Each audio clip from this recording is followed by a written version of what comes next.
हरिओम. राजा जनक आणि सर्वज्ञानी श्री अष्टावक्र यांचा ज्ञानसंवाद. अष्टावक्र गीता, अध्याय 18, श्लोक 44. मुमुक्षोर्बुधीर आलंबम अंतरेण न विद्यते निरालंबैव निष्कामा बुद्धिर्मुक्तस्य सर्वदा. अनुवाद. मुमुक्षू व्यक्तीची बुद्धी अन्य क्रियावर अवलंबून असते. अशा अवलंबनाशिवाय ती राहू शकत नाही. मुक्त पुरुषाची बुद्धी निष्काम व कशावरही अवलंबून नसते. विवेचन. मनाला नेहमी आधार हवा असतो. आधाराशिवाय ती जिवंतच राहणार नाही. जर त्याला परमात्म्याचा आधार मिळाला तर ते तृप्त होते, पण तो आधार मिळाला नसला तर ते तृप्तीसाठी विषयांकडे धाव घेते. बुद्धी सुद्धा आधार शोधते. अशा आधाराच्या अवलंबनाशिवाय कोणताही विचार शक्य नाही. म्हणून मुमुक्षू व्यक्ती सुद्धा पूजापाठ, यज्ञ, पंडित, शास्त्र, मंदिर, परमात्मा या सर्वांचा आधार घेत असतो. परंतु मुनिश्रेष्ठ अष्टावक्र म्हणतात की जोपर्यंत आधार आहे, मग तो कशाचाही का असेना, तोपर्यंत मुक्ती नाही. कारण असे अवलंबन, आधार हे सुद्धा बंधन आहे. उद्देश प्राप्तीनंतर सर्व आधार, अवलंबन यांचा त्याग करावा लागतो. तरच व्यक्ती निष्काम व निरावलंबी होते. बुद्धी व मनाची अशी अवस्था हीच मुक्ती. मुक्त पुरुष कशावरही अवलंबून नसतो व एकाच आत्मदर्शनात तो समर्पित व एकरूप झालेला असतो. अध्याय 18, श्लोक 45. विषय द्वीपिनो वीक्ष सकितः शरणार्थीनः वश्यन्ति झटति क्रूडम निरोधे काग्रय सिद्धयः. अनुवाद. विषय वासनारूपी वाघाला पाहून भयभीत झालेला मनुष्य आश्रयाच्या शोधात त्वरित चित्त निरोध आणि एकाग्रतेच्या प्राप्तीसाठी प्रवेश करतो. विवेचन. विषयामुळे संसारी माणूस घाबरत नाही. तो तर त्याचा उपभोग घेतो. हे विषय सुख अल्पकाळच टिकणारे असते, तरी व्यक्ती ती उपभोगून तृप्तीचा आनंद मिळवते. जो शाश्वत टिकणारा आहे, चिरस्थायी आहे, असा आनंद सुद्धा असतो. त्याची त्याला कल्पनाच नसल्यामुळे तो जे क्षणिक आहे, अल्पकाळ टिकणारे आहे, त्याचाच उपभोगाने संतुष्ट होतो. सुख दुःख, हर्ष खेद जे काही मिळेल तेच त्याचे भाग्य आहे असे समजून त्याचा उपभोग घेतो.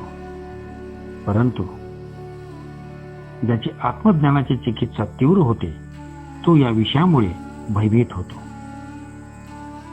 तो या विषयांना वाघ समजून त्यांच्यापासून स्वतःचा बचाव करण्यासाठी एकांतातल्या एखाद्या पर्वतातील गुहेत प्रवेश करतो. याप्रमाणे तो जगापासून दूर पळतो. असा अज्ञानी माणूस समजतो की जगापासून पळून दूर गेल्याने, एकांतात राहण्याने चित्तवृत्तीचा निरोध होईल, एकाग्रता प्राप्त करण्यात यश येईल व त्यामुळे त्याला आत्मज्ञान प्राप्त होईल. परंतु हा तर त्याचा भ्रम असतो. विषयांबद्दल आकर्षण वाटण्याचे कारण मनात असलेली वासना आहे व तिच्यामुळेच विषय सुखाकडे मन धाव घेते. जग हे कारण नाही, त्यामुळे जगापासून पळून दूर गेल्यामुळे वासना नष्ट होणार नाही. जेव्हा मनातली वासना शांत होईल तेव्हाच निरोध करणे शक्य होईल. त्यामुळे भयभीत होऊन पळून जाण्यापेक्षा जागरूकपणे पाहून, साक्षी भावाने पाहून, तसेच बोध ज्ञानाच्या प्रकाशात पाहून वृत्तींचा निरोध करणे शक्य होईल. अन्यथा दुसरा कोणता उपाय नाही. अध्याय 18 श्लोक 46. निर्वासनम हरिं दृष्ट्वा तुष्णीं विषेदन्तिनः पलायन्ते न शक्तास्ते शेवन्ते कृताचाटवः. अनुवाद: वासनाशून्य अशा पुरुष सिंहाला पाहून विषयरूपी हत्ती चुपचाप पळून जातो किंवा त्याची प्रशंसा करीत त्याची सेवा करू लागतो. विवेचन: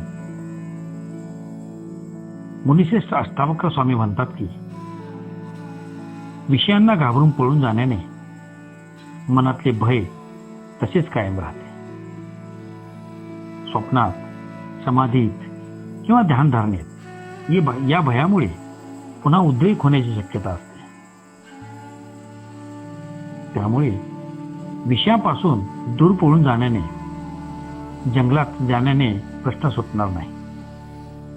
पण वासनाशून्य होणे हाच त्यावरचा एकमात्र उपाय आहे. वासनाच आकर्षण निर्माण करते. वासना नष्ट झाली तर आकर्षण सुद्धा आपोआप नाहीशी होईल.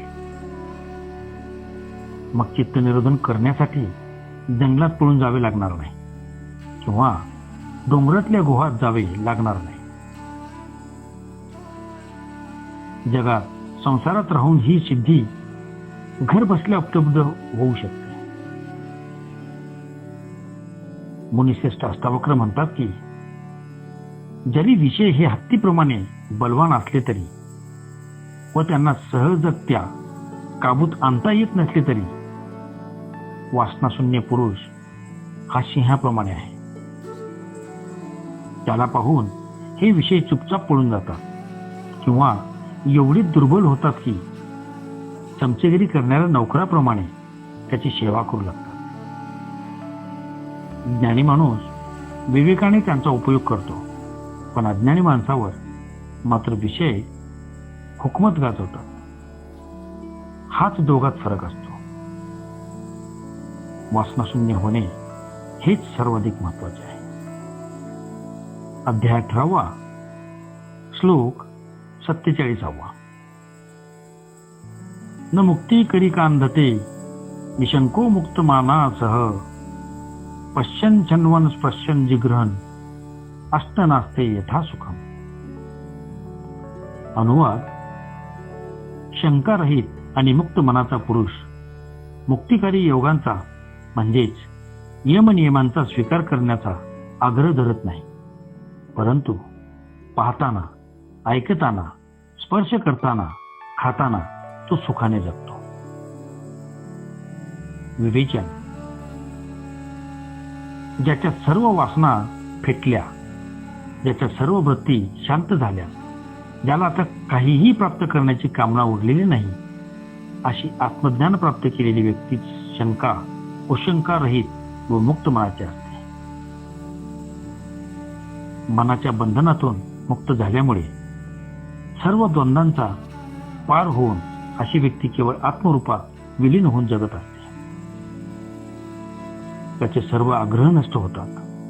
अहंकार गळून पडल्यामुळे कर्तव्य कर्म केल्याचा अभिमान सुद्धा वाटत नाही. मुक्तीसाठी आवश्यक असणाऱ्या यमनियमांचा सुद्धा त्याचा आग्रह नसतो. ते तर स्वभावताच त्याच्या अंगी बांधलेले असतात. अहिंसा, सत्य, अस्तेय, ब्रह्मचर्य व अपरिग्रह हे 5 नियम योगी लोक आग्रहपूर्वक पाळतात. पण ज्ञानप्राप्तीनंतर ज्ञानी पुरुषाचा स्वभावच असा बनतो की त्याला या नियमाचे पालन करण्याची कोणतीच जबरदस्ती करावी लागत नाही. कोणताही आग्रह न बाळगता पाहणे, ऐकणे, स्पर्श करणे, जेवणे वगैरे सर्व इंद्रियांची कर्मे यथावत करत ज्ञानी पुरुष शांतीपूर्वक जगतो. ओम शांती शांती शांती.